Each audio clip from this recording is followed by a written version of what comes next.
Yeah. I know. I'm outside today.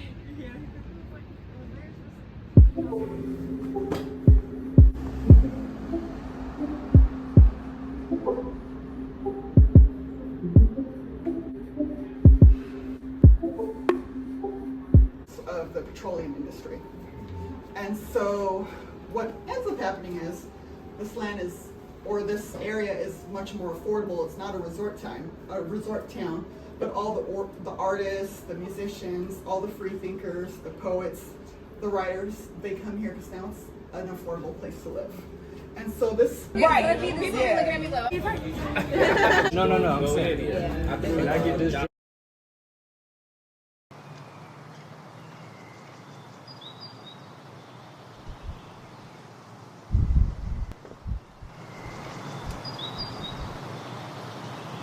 If I ever needed to commune with nature and just cry, this would be the day. And I can feel my life expanding before my eyes, and I am so shook. I'm so afraid, and just being completely honest. But I did want to talk about the clips that you just saw.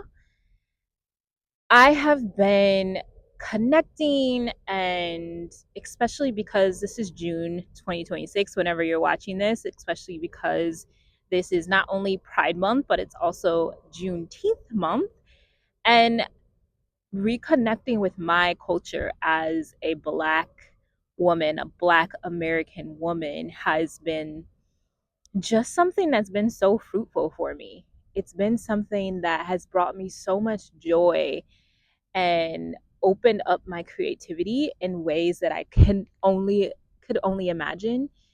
And I I realized that my soul has really been starving for that kind of connection with my culture.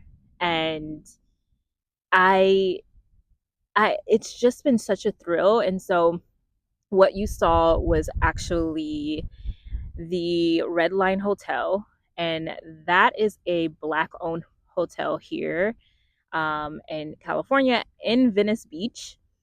And they opened their first room, and so they gave us a tour, and being able to witness that has really also encouraged me as a Black woman in business, whatever that business is right now. It's healing, creativity, I don't even know, but seeing what they've done and how they've drawn from, you know, Black history and the history of Venice Beach and the hidden history of Black culture and art and creativity has just been fantastic. And so we were given the history of the hotel and the area and toured the room, and they have this beautiful rooftop, and they're going to be expanding. And the way that they just curated this hotel was not something that it wasn't thrown together. It was incredibly intentional and planned, and every piece was a piece of a Black history, Black creative and art history. And I just really enjoyed that, and I cannot wait to discover more of that, not just here in LA, but everywhere. So that's what we did there. And as far as me goes, I am in such a transition right now even with my content and my creativity, I I feel like I'm changing again.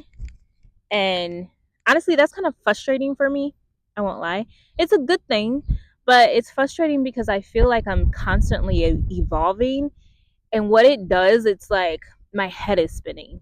Because once I have one routine or structure down, it's like something else is revealed to me as I'm exploring and expanding and connecting with people on this deep level that I honestly have never connected with people and my creativity, especially a creative nurse, you know.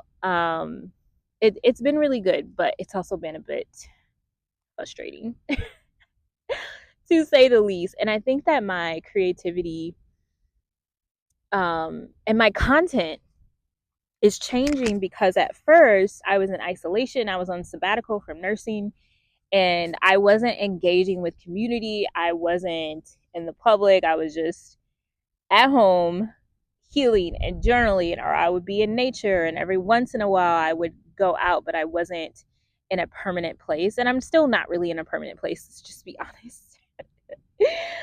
Azura is always going to want to travel, okay? I'm not meant to be in one place, and I'm coming to terms with that. But I think having those certain, I, for some reason, coves come, the word cove, like COVE, comes to mind. I think having these communities, these coves and community is really important to me. Um, that I can come back to and I can come back to myself and I can connect and I have a sense of familiarity that I've never really had before. And building stable friendships and community and like it's all honestly really really new to me, believe it or not. And so I'm just basking in that and basking in the fact that yeah, my content is changing. I just realized that I am literally showing how to stop being a constant caretaker and servant. I love service, but the over functioning that I've been talking about and moving from having the burden of caring for people all the time to my detriment, I realize that I'm now showing what that life is like. I'm not just talking about it, right? Like you're seeing me connect, you're seeing me explore and play with life and color and I think it's really good for me. I mean, I know it's really good for me and I want it to be good for my audience too. And so, and I don't want to just create a day in the life vlog. I want to create follow me as I live a life that is focused on softness, that is focused on self-care, that is focused on expansion and connection and healing and I that's really what I want. I want you to actually see what it's like learning how to no longer be the caretaker, no longer carrying the burdens of others, not even no longer actually learning how to not carry the burdens of others because I'm still very much in that process and I still find myself exhausted and you know and drained in a lot of parts of my life. I'm still working. It's not, I'm working in a different way, but I have my hands here and there, and I have physical labor and I'm caretaking. And so I'm still learning what it's like to break up with servitude, break up with burnout, break up with over caring, overcompensating, honestly. So you're seeing what that's like in action. I love how all these bees are around here. Bees have been so drawn to me lately, which I love.